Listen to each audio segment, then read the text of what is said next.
কথা শুনতে চায়, কাছে কাছে বসে না দূরে বসে? কাছে কাছে বসে আদর করে।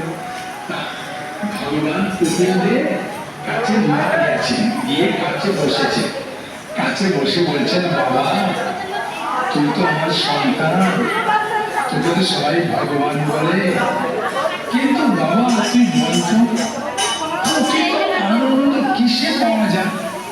আমার তো কোনো কিছুর অভাব নাই, বুঝেছেন?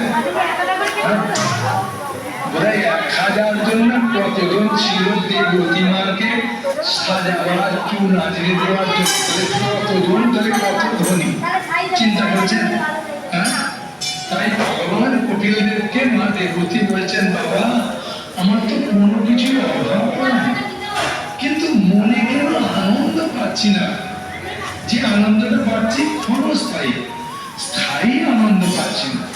তখন ভগবান কপিলদেব খুব হাসছে, বলছে, মা তুমি এতদিন আমাকে একটা ভালো প্রশ্ন করেছো, যে প্রশ্নটা শুনলে সকলের হৃদয়ে আনন্দ পাবে।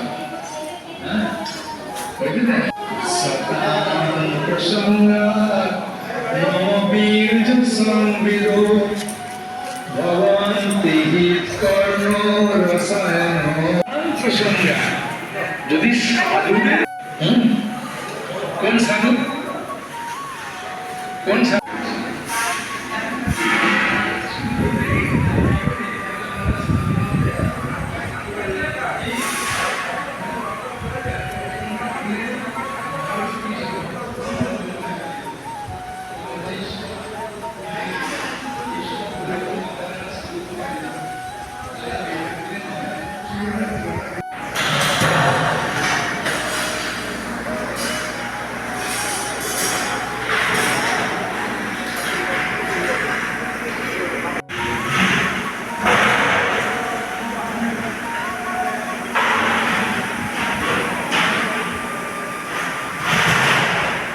এটা হচ্ছে রান্নাঘর। দেখুন এখানে মায়াপুরের ইস্কনের মন্দিরে এখানে রান্না।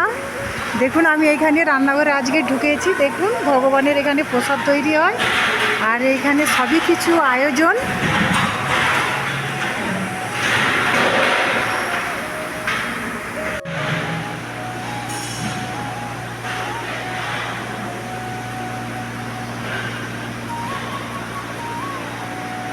দেখছেন কত বড় বড় করে এখানে পোড়া উনান, দেখছেন এইখানে আমাদের ভগবানের প্রসাদ তৈরি হচ্ছে, অন্ন হয়ে গেছে।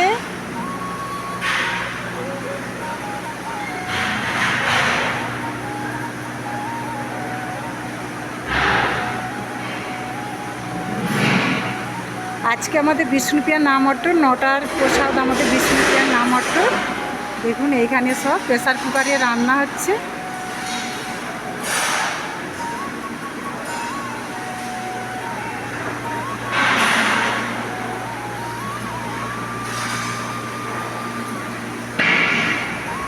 এখানে সব মশলা রাখার কৌটো।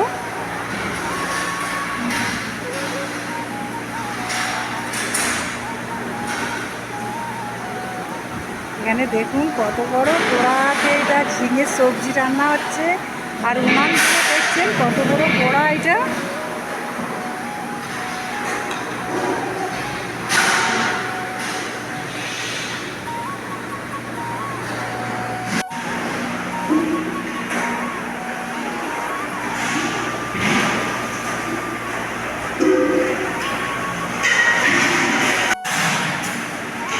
হরে কৃষ্ণ, দেখুন কত সুন্দর পোড়া, এখানে ভগবানের ভোগ রান্না হয়।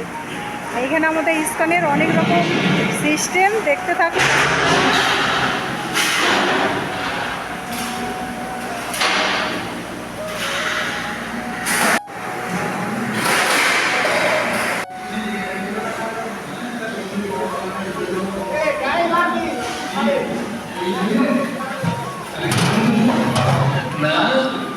মায়েদের এই গুণটা থাকলে খুব ভালো।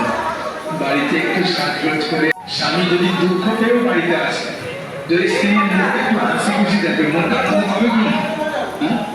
তারপরে সে যখন বললো যে এরকম লোকসান হয়ে গেছে, এই গেছে ও গেছে, তখন যদি স্ত্রী তার মাথায় একটু হাসি মুখে হাত বুলিয়ে দিয়ে বলে, তুমি কেন চিন্তা করছো আমিও অর্ধাঙ্গিনী না?